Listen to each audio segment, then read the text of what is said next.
இன்றைய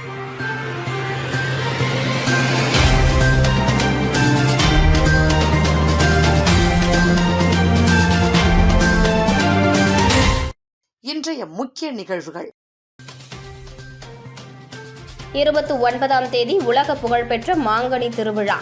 காரைக்காலில் டன் கணக்கில் இறக்குமதியான மாம்பழங்களை ஆய்வு செய்த உணவு பாதுகாப்பு அதிகாரிகள். தமிழகத்தில் தடம் பதித்தது லட்சிய ஜனநாயக கட்சி. உத்தண்டி பகுதியில் கட்சி கொடியை ஏற்றி வைத்தார் ஜோஸ் சார்லஸ் மார்டின். 29ஆம் தேதி நடைபெறவுள்ள உலக பிரசித்தி பெற்ற மாங்கனி திருவிழாவை முன்னிட்டு டன் கணக்கில் இறக்குமதியான மாம்பழங்களை உணவு பாதுகாப்புத்துறை அதிகாரிகள் ஆய்வு மேற்கொண்டனர். புதுச்சேரி மாநிலம் காரைக்கால் மாவட்டத்தில் உள்ள உலக புகழ்பெற்ற காரைக்கால் அம்மையார் ஆலய மாங்கனி திருவிழா இன்று இரவு மாப்பிள்ளை அழைப்புடன் தொடங்கி நாளை மறுதினம் 29ஆம் தேதி மாங்கனி திருவிழாவின் முக்கிய நிகழ்ச்சியான பிச்சாண்டு மூர்த்தி வீதி உலாவில் மாம்பழம் இறைத்தல் நிகழ்வை முன்னிட்டு காரைக்கால் மாவட்டத்திற்கு தமிழகத்தின் பல்வேறு மாவட்டங்களிலிருந்தும் விற்பனைக்காக டன் கணக்கில் மாம்பழங்கள் பல்வேறு பழக்கடைகளுக்கு இறக்குமதியாகியுள்ளது. இந்த நிலையில் காரைக்கால் மாவட்டத்தில் உள்ள அனைத்து பழக்கடைகளில் மாங்கனி திருவிழாவிற்காக விற்கப்படும் மாம்பழங்களை உணவு பாதுகாப்புத்துறை அதிகாரிகள் ஆய்வு மேற்கொண்டு வருகின்றனர்.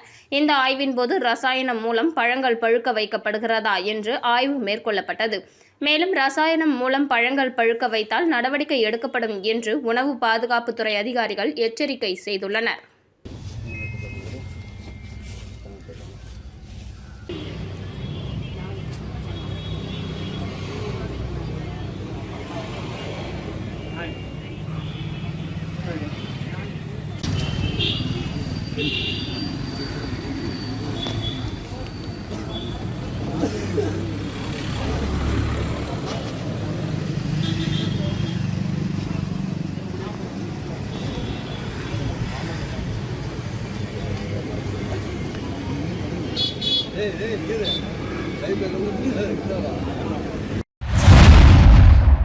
மக்கள் நலனே எங்கள் இலக்கு. ஆட்சியும் மாறும், காட்சியும் மாறும், மக்களும் மாறியுள்ளனர். தமிழகத்தில் லட்சிய ஜனநாயக கட்சி தலைவரின் முதல் கட்சி நிகழ்வான சென்னை உத்தண்டியில் நடைபெற்ற கட்சி கொடியேற்ற விழாவில் ஜோஸ் சார்லஸ் மார்டின் தெரிவித்துள்ளார்.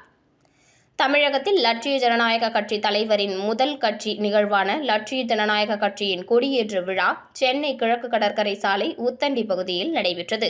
கட்சியின் தலைவரும் காமராஜ் நகர் தொகுதி சட்டமன்ற உறுப்பினருமான ஜோஸ் சார்லஸ் மார்டின் கலந்து கொண்டு கட்சி கொடியை ஏற்றி வைத்தார். முன்னதாக சென்னை வந்த அவருக்கு உத்தண்டி டோல்கேட் பகுதியில் கட்சி நிர்வாகிகள் பூங்கொத்து வழங்கியும் பட்டாசு வெடித்தும் உற்சாக வரவேற்பு அளித்தனர். நிகழ்ச்சியில் லட்சிய ஜனநாயக கட்சியின் பொதுச் செயலாளர் நெல்லை ஜீவா உள்ளிட்ட தமிழகத்தின் அனைத்து மாவட்ட நிர்வாகிகள் மற்றும் ஏராளமான கட்சி தொண்டர்கள் பங்கேற்றனர். விழாவில் பேசிய ஜோஸ் சார்லஸ் மார்டின், இது தமிழகத்தில் எனது முதல் சுற்றுப்பயணம். சிறுவயதில் விளையாட்டாக வந்த இந்த பகுதிக்கு இன்று அரசியல் பொறுப்புணர்வுடன் வந்திருப்பது மகிழ்ச்சி அளிக்கிறது என்றார். கடந்த 75 ஆண்டுகளாக தமிழகத்தை ஆட்சி செய்த திராவிட கட்சிகள் பல்வேறு வளர்ச்சிப் பணிகளை செய்துள்ளன. அவர்கள் செய்தவற்றை குறை கூற வேண்டிய அவசியம் இல்லை என்றும் அவர் தெரிவித்தார். தற்போது தமிழக அரசியலில் இளைஞர்களின் பங்களிப்பு அதிகரிப்பதிருப்பதாக குறிப்பிட்ட அவர், அதற்கு ஒரு காரணம் தமிழக முதல்வர் விஜய், அண்ணாமலையும் புதிய அரசியல் சக்தியை உருவாக்கியுள்ளார். அதேபோல் லட்சிய ஜனநாயக கட்சியும் உருவாக்கி ஏராளமான இளைஞர்களை அரசியலுக்கு ஈர்த்து வருகிறது என்றார். லட்சிய ஜனநாயக கட்சியின் நோக்கம் தமிழகம் மற்றும் புதுச்சேரியை இந்தியாவின் முன்னணி வளர்ச்சியடைந்த மாநிலங்களாக மாற்றுவதே என தெரிவித்த அவர், ஒரு காலத்தில் பல மாநிலங்களை விட தமிழகம் முன்னேறி இருந்தது. ஆனால் இன்று சிங்கப்பூர் போன்ற நாடுகள் மிகப்பெரிய வளர்ச்சியை அடைந்துள்ளன. தமிழகம் மற்றும் புதுச்சேரியும் உலகிற்கு முன்மாதிரியாக உருவாக வேண்டும் என்றார். மேலும் பூட்டான் உலகின் அமைதியான நாடுகளில் ஒன்றாக திகழ்கிறது. அந்நாட்டின் இயற்கை வளங்கள் மற்றும் நிலையான வளர்ச்சி திட்டங்களை நேரில் ஆய்வு செய்துள்ளேன். அங்குள்ள சிறந்த நடைமுறைகள் புதுச்சேரியில் செயல்படுத்தும் முயற்சிகள் மேற்கொள்ளப்பட்டு வருகின்றன என்றும் அவர் கூறினார். உள்ளாட்சி தேர்தலை முன்னிட்டு கட்சி தீவிரமாக தயாராகி வருவதாக தெரிவித்த அவர், அரசியல் என்பது சம்பாதிப்பதற்கான கருவி என்ற எண்ணம் மக்களிடம் இருந்தது. ஆனால் எங்கள் நோக்கம் மக்களுக்கான நலத்திட்டங்களை செயல்படுத்தி அடிப்படை வசதிகளை மேம்படுத்துவதே. மக்கள் நலனே எங்கள் அரசியலின் அடிப்படை என்றார். மக்களுக்கு யார் நல்லது செய்தாலும் அவர்களை மக்கள் ஏற்றுக்கொள்வார்கள். ஆட்சியும் மாறும், காட்சியும் மாறும். மக்களும் தற்போது மாறியுள்ளனர். திராவிட இயக்கங்களின் செல்வாக்கு குறையும் நிலையில் இளைஞர்களில் அதிக அளவில் அரசியலுக்கு வர தொடங்கியுள்ளனர். அதற்கு தமிழக முதல்வர் விஜய் ஒரு உதாரணம் என்றும் அவர் குறிப்பிட்டார். தொடர்ந்து செய்தியாளர்களிடம் பேசிய அவர், புதுச்சேரியில் புதிய அமைச்சர்களுக்கு இதுவரை இலாக்காக்கள் ஒதுக்கப்படாதது கண்டிக்கத்தக்கது. அதற்கு எனது கண்டனத்தை ஏற்கனவே பதிவு செய்துள்ளேன். அமைச்சர் பதவி கிடைக்காவிட்டாலும் மக்களுக்கான நலத்திட்ட பணிகள் தொடர்ந்து நடைபெறும் என்று தெரிவித்தார். முன்னதாக இந்த நிகழ்வில் தமிழகம் முழுவதிலும் இருந்து வருகை தந்த கட்சி நிர்வாகிகள் மலர் மாலை, பூங்கொத்து, நினைவு பரிசு உள்ளிட்டவைகளை அளித்து வாழ்த்துக்களை தெரிவித்துக் கொண்டனர். வில்லியனூர் போக்குவரத்து காவல் நிலையத்தில் நடைபெற்ற மக்கள் குறை கேட்பு கூட்டத்தில் பங்கேற்ற பொதுமக்கள் கூடுதலாக போக்குவரத்து போலீசாரை நியமித்து வில்லியனூர் சுற்றுவட்டார பகுதிகளில் சாலை விபத்துகளை தடுப்பதற்கும் போக்குவரத்து நெரிசலை கட்டுப்படுத்துவதற்கும் உடனடி தீர்வு காண வேண்டும் என மேற்கு போக்குவரத்து காவல் கண்காணிப்பாளர் பக்தவத்சலத்திடம் முறையிட்டனர். புதுச்சேரியில் வாரந்தோறும் சனிக்கிழமைகளில் நடைபெற்று வருகின்ற மக்கள் குறை கேட்பு கூட்டத்தில் காவல்துறை மூலமாக தீர்வு காணக்கூடிய சட்டம் ஒழுங்கு பிரச்சினைகளுக்கு உடனடியாக மக்கள் குறை கேட்பு கூட்டத்தில் தீர்வு காணப்பட்டு வருகிறது. தொடர்ந்து வில்லியனூர் போக்குவரத்து காவல் நிலையத்தில் நடைபெற்ற மக்கள் குறை தீர்ப்பு கூட்டத்தில் பங்கேற்ற மேற்கு போக்குவரத்து காவல் கண்காணிப்பாளர் பக்தவத்சலத்திடம் குறை கேட்பு கூட்டத்தில் கலந்து கொண்ட பொதுமக்கள், வில்லியனூர் போக்குவரத்து காவல் நிலையத்திற்கு உட்பட்ட பகுதி என்பது நீண்ட தொலைவு மற்றும் அதிக மக்கள் தொகை கொண்ட பகுதி. இந்த நிலையில் சாலை விபத்துகள் ஏற்படுகின்ற பொழுது சம்பந்தப்பட்ட போக்குவரத்து காவல் நிலையத்திற்கு தகவல் கொடுத்தாலும் சம்பந்தப்பட்ட காவலர்களால் சரியான நேரத்திற்கு விபத்து நடந்த பகுதிக்கு வர இயலவில்லை. இதற்கு காரணம் போதிய அளவிற்கான போக்குவரத்து காவலர்கள் பற்றாக்குறைதான் என பொதுமக்கள் அதிகாரியிடம் குற்றச்சாட்டை முன்வைத்தனர். இதனை கேட்டுக்கொண்ட காவல் கண்காணிப்பாளர், காவலர்கள் பற்றாக்குறையை நிவர்த்தி செய்வதற்கு நடவடிக்கை மேற்கொள்ளப்பட்டு வருவதாக கூட்டத்தில் கலந்து கொண்ட பொதுமக்களிடம் உறுதியளித்தார். மேலும் மக்கள் குறை கேட்பு கூட்டத்தில் வில்லியனூர் போக்குவரத்து ஆய்வாளர் செந்தில்குமரன் மற்றும் உதவி ஆய்வாளர்கள், போக்குவரத்து காவலர்கள் என பலர் உடனிருந்தனர்.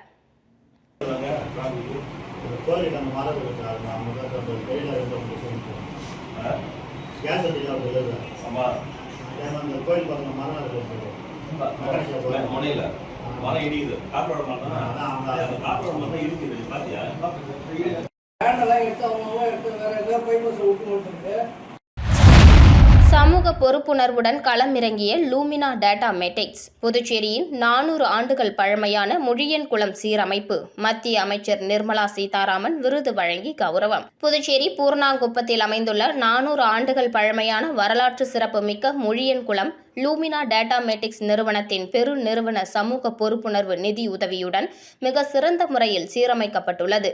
இப்பணிகளை இன்று மத்திய நிதி அமைச்சர் நிர்மலா சீதாராமன் நேரில் சென்று திறந்து வைத்தார்.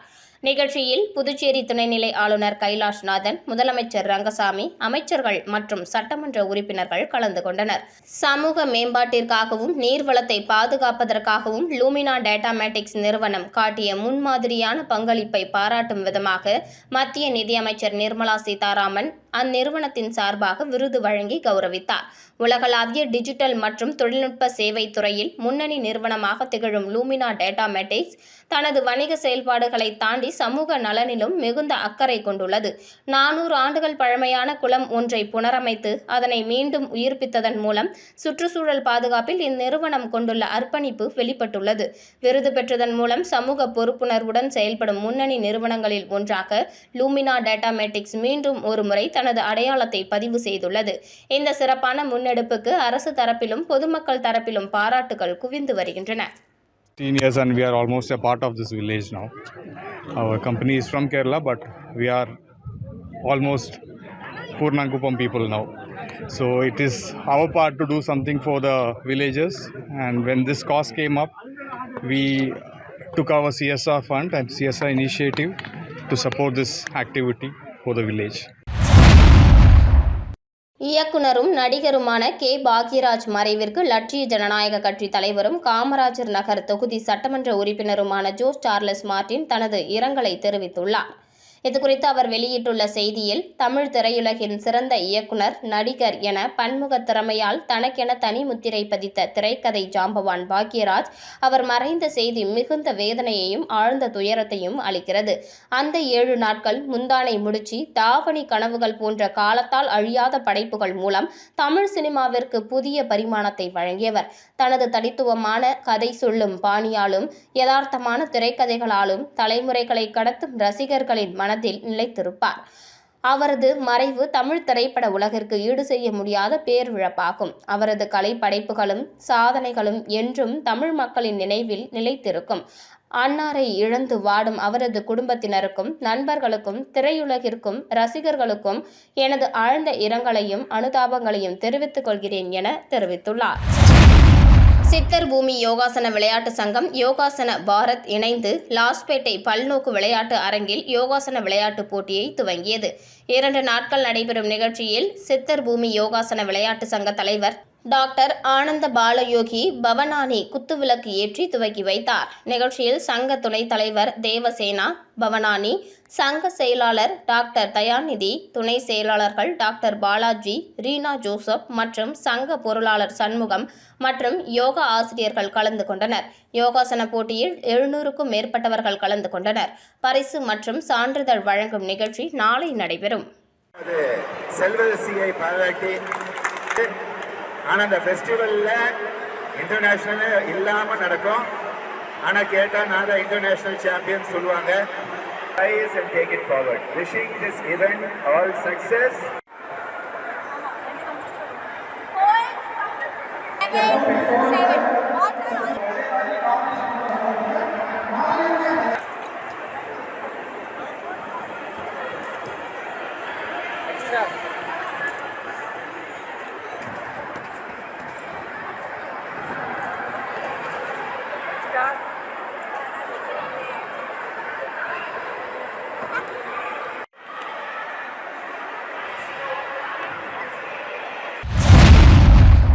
வில்லியனூர் ஆயுஷ் மருத்துவமனையில் உலக யோகா தினம், திரளான பொதுமக்கள் பங்கேற்பு. புதுச்சேரி மாநிலம் வில்லியனூரில் அமைந்துள்ள ஆயுஷ் மருத்துவமனையில் சர்வதேச யோகா தினத்தை முன்னிட்டு சிறப்பு யோகா பயிற்சி மற்றும் விழிப்புணர்வு நிகழ்ச்சி உற்சாகமாக நடைபெற்றது. இதில் ஏராளமான பொதுமக்கள் கலந்து கொண்டு யோகா பயிற்சிகளை மேற்கொண்டனர். ஒவ்வொரு ஆண்டும் ஜூன் 21ஆம் தேதி கொண்டாடப்படும் சர்வதேச யோகா தினத்தையொட்டி ஆயுஷ் மருத்துவமனை சார்பில் காலை நேரத்தில் பொதுமக்களுக்காக சிறப்பு யோகாசனங்கள், பிராணாயாமம் மற்றும் தியான பயிற்சிகள் நடத்தப்பட்டன. இதில் டாக்டர் கமலக்கண்ணன், ஆயுஷ் மருத்துவமனை RMO doctor Prasanna Lakshmi, doctor Jeeva Anand, AYUSH மருத்துவர்கள், யோகா நிபுணர்கள், மருத்துவமனை பணியாளர்கள் மற்றும் பொதுமக்கள் அதிகாலையிலேயே ஒன்று கூடி யோகா பயிற்சிகளை மேற்கொண்டனர். யோகா ஆசிரியர் ஞானவேலு உடல் ஆரோக்கியத்தை மேம்படுத்தவும், மன அழுத்தத்தை குறைக்கவும், மன அமைதியை ஏற்படுத்தவும் யோகா மற்றும் பிராணாயாம பயிற்சிகள் எவ்வாறு உதவுகிறது என்பது குறித்து விளக்கமளித்து பல்வேறு யோகாசனங்களை செய்முறை விளக்கத்துடன் கற்றுக் கொடுத்தனர். நிகழ்ச்சியின் நிறைவில் தினசரி வாழ்வில் யோகாவை ஒரு அங்கமாக கடைபிடிப்பதன் மூலம் ஆரோக்கியமான வாழ்க்கை முறையை உருவாக்க முடியும் என மருத்துவர்கள் மற்றும் யோகா நிபுணர்கள் வலியுறுத்தினர். இதில் கலந்து கொண்ட பொதுமக்கள் அனைவரும் உற்சாகத்துடன் யோகா பயிற்சிகளில் ஈடுபட்டனர். வில்லியனூரில் பிரம்மோற்சவம், யானை வாகனத்தில் வீதி உலா வந்த ஸ்ரீ வரதராஜ பெருமாள். புதுச்சேரி மாநிலம் வில்லியனூரில் அமைந்துள்ள அருள்மிகு ஸ்ரீ பெருந்தேவி தாயார் சமேத தென்கலை ஸ்ரீ வரதராஜ பெருமாள் கோவில் தேவஸ்தானத்தில் 22ஆம் ஆண்டு பிரம்மோற்சவ விழா பக்தி பரவசத்துடன் சிறப்பாக நடைபெற்று வருகிறது. விழாவையொட்டி கடந்த 20ஆம் தேதி கொடியேற்றத்துடன் பிரம்மோற்சவம் தொடங்கியது. அதனைத் தொடர்ந்து தினமும் காலை மற்றும் இரவு வேளைகளில் பல்வேறு வாகனங்களில் மின் அலங்காரத்துடன் ஸ்ரீ வரதராஜ பெருமாள் திருவீதி உலா வந்து பக்தர்களுக்கு அருள் பாலித்து வருகிறார். 6ஆம் நாள் உற்சவத்தை முன்னிட்டு நேற்று இரவு ஸ்ரீ வரதராஜ பெருமாளுக்கு சிறப்பு அலங்காரம் செய்யப்பட்டு தீபாராதனை நடைபெற்றது. இதில் சிறப்பு அழைப்பாளராக வில்லியனூர் தொகுதி சட்டமன்ற உறுப்பினர் ரவிக்குமார் கலந்து கொண்டு சுவாமி தரிசனம் செய்தார். பின்னர் ஆலய நிர்வாகம் மற்றும் வன்னியர் குல சத்திரியர்கள் சார்பில் அவருக்கு மரியாதை செலுத்தப்பட்டது. மேலும் இந்த நிகழ்ச்சியில் சிறப்பு விருந்தினர்களாக முன்னாள் சேர்மன் பாலமுருகன், செல்வம் என்கிற சுப்பராயலு, விழா குழுவினர்கள் சத்தியமூர்த்தி, பிரேம் என்கிற புஷ்பராஜ், பாபு உட்பட ஏராளமானோர் கலந்து கொண்டனர். இந்த 6ஆம் நாள் உற்சவத்திற்கான உபயத்தை வன்னியர் குல சத்திரியர்கள் ஏற்றிருந்தனர். நிகழ்ச்சிக்கான ஏற்பாட்டினை வன்னியர் மட தனி அதிகாரி ராமதாஸ் தலைமையில் விழா குழுவினர் வெகு சிறப்பான முறையில் செய்திருந்தனர். இதில் உபயதாரர்கள், பக்தர்கள் மற்றும் பொதுமக்கள் திரளாக கலந்து கொண்டு சுவாமி தரிசனம் செய்தனர். தொடர்ந்து யானை வாகனத்தில் எழுந்தருளிய ஸ்ரீ வரதராஜ பெருமாள் மாட வீதிகளில் திருவீதி உலா வந்து பக்தர்களுக்கு அருள் பாலித்தார். வீதி உலாவின் போது பக்தர்கள் பெருமாளை வழிபட்டு பக்தி முழக்கங்களுடன் வரவேற்றனர். பின்னர் பக்தர்களுக்கு பிரசாதம் வழங்கப்பட்டது. இவ்விழாவிற்கான அனைத்து ஏற்பாடுகளையும் கோவில் நிர்வாக அதிகாரி சந்தனராமன் தலைமையில் பிரம்மோற்சவ உபயதாரர்கள், பாகவதர்கள் மற்றும் பக்தர்கள் என வில்லியனூர் பகுதி பொதுமக்களும் சிறப்பாக மேற்கொண்டு வருகின்றனர்.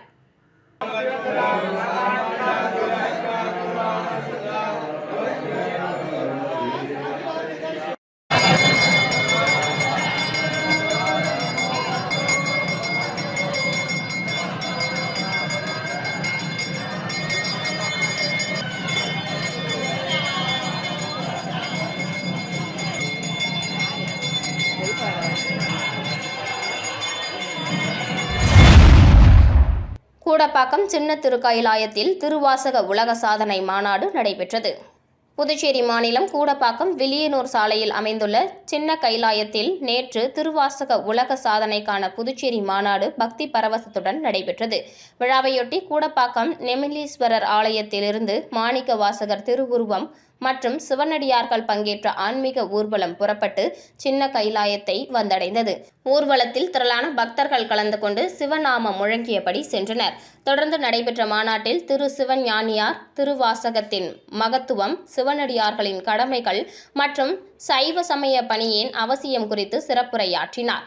பின்னர் வாழும் மாணிக்க வாசகர் என போற்றப்படும் திரு சிவகுமார் திருவாசகத்தின் சிறப்பு, மாநாட்டின் நோக்கம் மற்றும் அதன் சமூக ஆன்மீக முக்கியத்துவம் குறித்து விளக்கமளித்தார். மாநாட்டில் திருவாசகம் பள்ளி பாடப்புத்தகங்களில் இடம்பெற வேண்டும், மாணிக்க வாசகர் மற்றும் திருவாசகத்தை போற்றும் வகையில் அரசு சார்பில் ஆண்டுதோறும் விழா நடத்தப்பட வேண்டும் என்பன உள்ளிட்ட தீர்மானங்கள் நிறைவேற்றப்பட்டன. இதனைத் தொடர்ந்து அம்மையப்பர் படைப்பாளர் கலைக்குழுவின் சார்பில் திரு மாணிக்க வாசகர் நாடகம் அரங்கேற்றப்பட்டது. திரு லிங்கேஸ்வரர் கதை வசனம் அமைந்திருந்த இந்நாடகத்தை திரு அப்துல் ஷெரீப் இயக்கினார். இதில் திரு சிவஞானியார், கலைமாமணி நந்தகோபால், கலை செம்மல் வெங்கடேஷ், கலை செம்மல் பரமேஸ்வரி உள்ளிட்ட கலைஞர்கள் சிறப்பாக நடித்தனர். மாநாட்டில் கலந்து கொண்ட சிவனடியார்களுக்கு காலை சிற்றுண்டியும் மதிய உணவும் வழங்கப்பட்டது. மேலும் பக்தர்கள் சின்ன திருக்கைலாயத்தில் தாங்களே திருமுழக்கு செய்து சிவபெருமானை வழிபட்டனர். இந்த நிகழ்வை சர்வதேச உலக தமிழ் சங்கம் மற்றும் தடம் பதிக்கும் தளிர்கள் அமைப்பு இணைந்து உலக சாதனை முயற்சியாக பதிவு செய்து வருகின்றனர். பல்வேறு சைவ அமைப்புகள், திருவாசக குழுக்கள் மற்றும் ஏராளமான சிவபக்தர்கள் கலந்து கொண்டு மாநாட்டை சிறப்பித்தனர். மீண்டும் இன்றைய முக்கிய நிகழ்வுகள். 29ஆம் தேதி உலக புகழ்பெற்ற மாங்கனி திருவிழா. காரைக்காலில் டன் கணக்கில் இறக்குமதியான மாம்பழங்களை ஆய்வு செய்த உணவு பாதுகாப்பு அதிகாரிகள். தமிழகத்தில் தடம் பதித்தது லட்சிய ஜனநாயக கட்சி. உத்தண்டி பகுதியில் கட்சி கொடியை ஏற்றி வைத்தார் ஜோஸ் சார்லஸ் மார்டின்.